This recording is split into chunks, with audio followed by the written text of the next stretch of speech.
Bienvenidos a Global Macro en Español, un podcast creado exclusivamente para impactar tu curva de aprendizaje en los mercados de capitales. Traído a ustedes gracias a Battlefield, Kaplan e Invest Puerto Rico.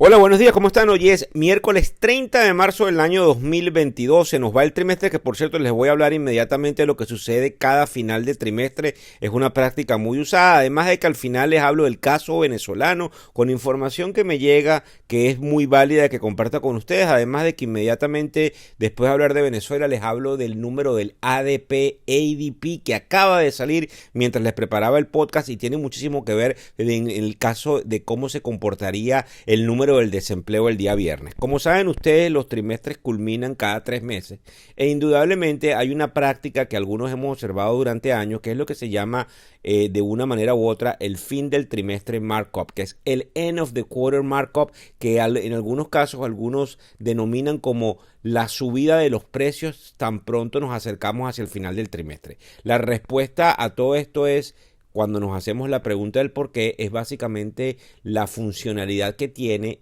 el efecto en el cual muchos de los fondos de inversión tienen que reportar los precios de cierre de sus posiciones al final del trimestre.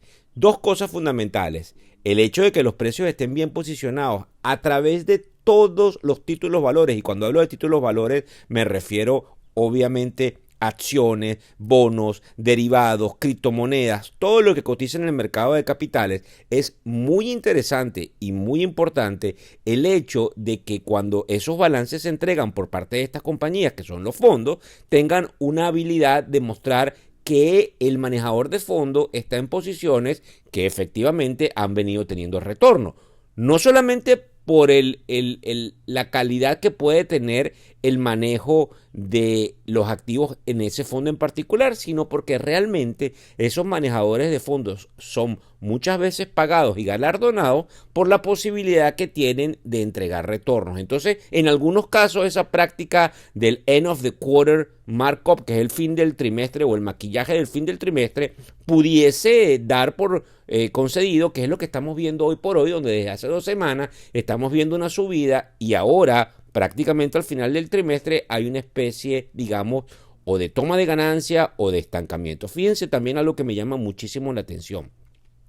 Este tipo de situaciones es bastante observada por la Comisión Nacional de Valores, pero hay algunos que dicen que prácticamente es imposible por el hecho de que el mercado se mueve en virtud de ciclos, en virtud de oferta y demanda, y que es muy difícil poner a todo el mundo de acuerdo. Sin embargo, quiero que le presten atención a todos los finales de trimestre de ahora en adelante y ustedes van a darse cuenta de esto que todos nosotros hemos tomado en cuenta durante años. Otra de las cosas que me llama mucho la atención mientras les preparaba a ustedes el podcast es una noticia que sale en el portal de noticias que pueden ver ustedes, que se llama Bloomberg.com, pero en Bloomberg es un terminal que radica su centro de actividad dentro de todos los manejadores de fondos a nivel mundial, dentro de las casas de bolsa, dentro de los bancos, porque es quizás una de las mejores herramientas para hacer análisis de hacia dónde se deberían comportar los mercados de capitales. Algo sumamente costoso, pero que muchos tenemos que tener dentro de nuestro repertorio, porque es la manera como nos permite, desde el punto de vista de herramientas financieras, de poder hacer un mejor trabajo en este, digamos, campo de la finanza. Fíjense bien, Bloomberg dice que hay una pérdida de alrededor de $1 trillón en los bonos corporativos. ¿Y por qué es importante? Por el efecto dominó. Pero hoy quiero, como todos ustedes saben, tratar de explicarle dentro de la tribuna Global Macro hoy cómo es este efecto institucional y cómo lo debes entender para que de ahora en adelante, cuando leas, cuando te nutras del proceso financiero, que es un proceso que te afecta directa o indirectamente, lo puedas comprender. Fíjense ustedes, las tasas de interés marcan fundamentalmente el comportamiento de la economía. Por eso es tan importante e interesante lo que estamos teniendo en puerta y lo que estamos mirando. Ahora bien, las tasas de interés hacen que los bonos, en el caso de la renta fija, que es como se llama, se adapten dependiendo a cómo esas tasas de interés están en un momento determinado. Cuando la tasa de interés está en alrededor del 0%, la tasa de libre de riesgo, entonces las compañías tienen acceso a crédito dependiendo de su nivel de perfil crediticio. Mientras el riesgo es más alto, la tasa es más alta, pero sin embargo todo tiende a ser cercano a cero,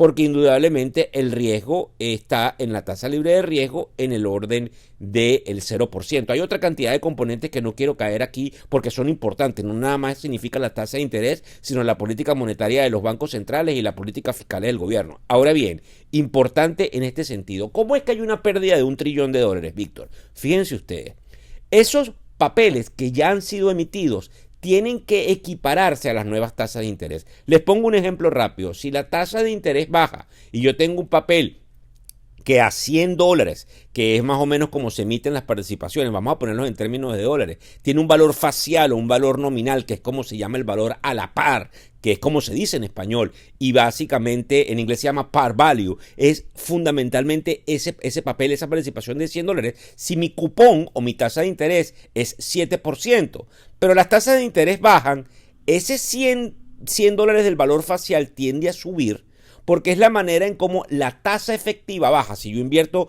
$102 o $103 por algo que rinde 7%, realmente no me va a rendir 7% porque rinde 7% a 100, pero yo pagué un poco más, la tasa tiende a bajar a 6 y tanto por ciento, dependiendo de lo que se llama el maturity, que sería básicamente el tiempo en el cual el papel debe ser pagado en su totalidad. Ahora fíjense bien lo que está pasando en los balances de las compañías y por qué es importante los fondos y por qué puede venir un efecto dominó. Porque resulta que si una compañía hace unos años atrás tenía cierto nivel de riesgo y había una tasa de interés del 5%, cuando la tasa libre de riesgo era 0%, si la tasa libre de riesgo me sube, como está más o menos ahora, en el 2 y tantos por ciento, ¿y cómo es eso de la tasa libre de riesgo? En papeles libres de riesgo. ¿Qué son papeles libres de riesgo? Los bonos del Tesoro americano. Se consideran, pues obviamente, papeles libres de riesgo. ¿Y qué es lo importante y lo interesante acá? Que resulta que esa compañía XYZ, que rendía 5% al valor facial, ahora tiene que adecuarse y no puede mover ese papel. Ese papel se hizo en el año 2018 y se vence en el año 2028. ¿Qué sucede allí? Que un fondo lo tiene en su balance, pero que el fondo debe ponerlos al final del trimestre, ¿verdad? Al precio de mercado. ¿Y cuál es el precio del mercado? Bueno, resulta que ahora ese papel, si yo lo voy a vender, no me lo compran al 100%. ¿Por qué? Porque al 100% rinde 100% el cupón. Me lo compran al 95%. ¿Por qué? Porque al 95% rinde 7% porque todo se tiende a mover. Es por eso el efecto dominó de las tasas de interés y todo empieza a irse hacia arriba. Aunque ustedes la vean en 2% o en tantos puntos porcentuales, todo empieza a moverse hacia arriba. Por eso es que nos afecta de tal manera. ¿Y qué es lo que sucede aquí? Que cuando ese papel ya no rinde, ya no está al 100% de su valor, sino al 95% de su valor, se pierde un dinero, ¿verdad? Ese dinero que se perdió hoy va por encima del $1 trillón. Es un dinero de papel que ya no existe, pero no es un dinero de papel como tal. Pero cuando tú revisas la cuenta bancaria, tú tienes allí un dinero que puedes usar si lo usas. Bueno, más o menos sucede de la misma manera y esto trae un efecto dominó. Y aunque ustedes no lo crean, el efecto dominó tiene otro efecto adicional, que es que esos manejadores de fondos, en la búsqueda de poder resarcir esas pérdidas, en algunos casos se pasan al mercado de la renta variable, que en este caso son las acciones, y sigue por consiguiente siendo un aliciente para que el mercado accionario, que se comporta mejor en términos inflacionarios, donde hay una subida de las tasas de interés, siga subiendo. Yo espero que los que en algunos casos me mandan por ahí algún comentario de que les gusta el proceso de explicación que hacemos desde el Global Macro Hoy de la FIN, que como yo les he dicho viene en mi persona, pero que hay muchos otros que se están preparando para llevarles información, tenga un efecto duradero en cómo ustedes miran la economía y el mercado de capitales, porque nos afecta y lo sigo diciendo. Y recuérdense que lo que viene en la FIN desde el punto de vista de educación, de alianza y de una cantidad de cosas que estamos haciendo, como siempre he dicho, lleva tiempo, pero en algún momento ustedes lo van a terminar entendiendo. Otra de las cosas muy importantes y muy interesantes que sucede el día de hoy es el hecho de que Alemania llama a una especie de racionamiento de gas natural y nosotros creemos que así va a suceder con otros países, por el hecho de que la manera en la cual están afectando estas sanciones, el nivel de compromiso de hacer negocios con Rusia, pone en tela de juicio ¿Cómo va a haber la entrega de ese gas natural? En Europa se depende del gas natural ruso, eso lo sabía Putin, lo sabía el Kremlin cuando hizo esta invasión, pero parece que puede haber un rompimiento. Sin embargo, recuérdense que también desde la tribuna yo les he venido diciendo, porque me pasan información, de que hay que estar muy pendiente de los precios del petróleo, porque aunque se llegó supuestamente a una especie de acuerdo el día de ayer, la prensa nos vuelve a traer la narrativa de que los rusos realmente no se están retirando, sino reagrupándose, cosa que desde esta tribuna Víctor Hugo Rodríguez e Ilafín piensa que es así, que los rusos no se van a dar por vencidos porque tenemos a un líder, nos guste o no, Vladimir Putin, que está acorralado, y en los momentos en los cuales los líderes están acorralados con cierto poder, en este caso nuclear, aunque no estaría en el tapete de que se usara la fuerza nuclear, se pone cada vez más peligroso lo que nosotros consideramos que es eso que dijimos ayer, como sería la guerra de micrófono. Ahora bien, una de las cosas importantes e interesantes es que de pasar esa subida del petróleo, eso acrecenta el problema inflacionario a nivel mundial. El Bitcoin, como lo hemos venido diciendo, está firme, y mi amigo Anthony Scaramucci, que actualmente está en el Medio Oriente, saca unas declaraciones que las cita el canal de noticias CNBC y dice de que a pesar de que nosotros vayamos a tener probablemente una recesión producto de la inversión de las curvas y de los rendimientos de los bonos, como les explicaba en el podcast de ayer, también es importante e interesante, como él dice, que eso no debería ser inmediato y que en algunos casos, dependiendo de alguna data cuantitativa, probablemente no caigamos hacia ese nivel. Ahora bien, fíjense lo que está sucediendo en la pausa del rally que hemos observado durante las últimas 2 semanas. Europa cayendo, Alemania 1.33% abajo, Londres flat, que es decir, sin cambios. Tenemos a París abajo el 1%. Asia subió porque Asia hace lo que Estados Unidos hizo el día anterior. Estados Unidos le fue muy bien el día de ayer, entonces Asia en su mercado, que es básicamente cuando todos dormimos aquí en América, hizo algún tipo de subida, subió en algunos casos bastante. Nosotros creemos, y como hemos venido, como les digo, de la tribuna, creemos que el Bitcoin se puede disparar al igual que el petróleo, inclusive que en algunos casos las acciones pudiesen hacer algún tipo de nuevos high, aunque estamos todavía a ciertos puntos porcentuales del mismo, pero pudiese existir por la dinámica que estamos observando, donde hay un mercado muy fuerte independientemente de la mala noticia. Pero también hemos sido muy responsables en decirles desde la tribuna, lo que nosotros estamos observando desde el punto de vista macroeconómico es preocupante, y este no es momento, lamentablemente, de jugar con el dinero. Así que fundamentalmente, ya yo les he dado algunas indicaciones, lo más sano que tiene que ver el mercado de capitales y el proceso de entrenamiento que debes comprender y que debes tratar de llenar es que trates de asesorarte con quien de una u otra manera te pueda ayudar a manejar tu portafolio, tus inversiones, tu plan de negocio. Hay una cantidad enorme. Si ustedes se van a Google, lo van a conseguir, de planificadores financieros. Desde esta tribuna queremos sencillamente ser el vehículo para que ustedes busquen ayuda. Ahora bien, como yo les estaba diciendo en alguno de las redes sociales, algunos que me siguen por las redes sociales, 2 catalizadores importantes que pueden suceder esta semana. Que lo de Rusia no termine y que siga la guerra andando, y obviamente lo que sucede el viernes. Pero antes, para mi país, para mis queridos compatriotas y familiares venezolanos y amigos, lo que nos llega es que se sigue discutiendo un levantamiento de sanciones en Venezuela y algunas condiciones que permitan alguna ruta electoral.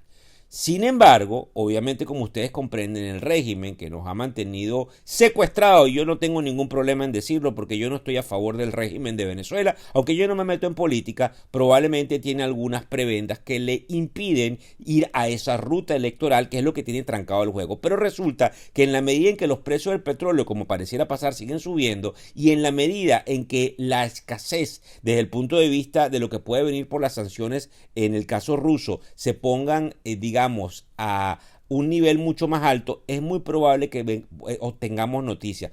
Algunos me critican porque yo digo que Venezuela se reabre, que Venezuela va en un proceso de expansión, pero eso es lo que dicen los indicadores económicos de lo que nosotros pudiésemos estar observando en algunos tipos de estabilización, y nosotros creemos que probablemente prele el sentido común y hayan algún tipo de políticas económicas que terminen de permeabilizar y ayudar a la población venezolana. Ahora, pasando a un tema un poco más técnico, fíjense ustedes, el miércoles, antes del número del desempleo que sale los viernes, los primeros viernes de cada mes, sale lo que se llama el ADP, que es el número que me permite más o menos husmear y olfatear por dónde probablemente va el mercado de capitales. Entonces, es muy importante y muy interesante que nosotros observemos que probablemente se crearon 455,000 empleos.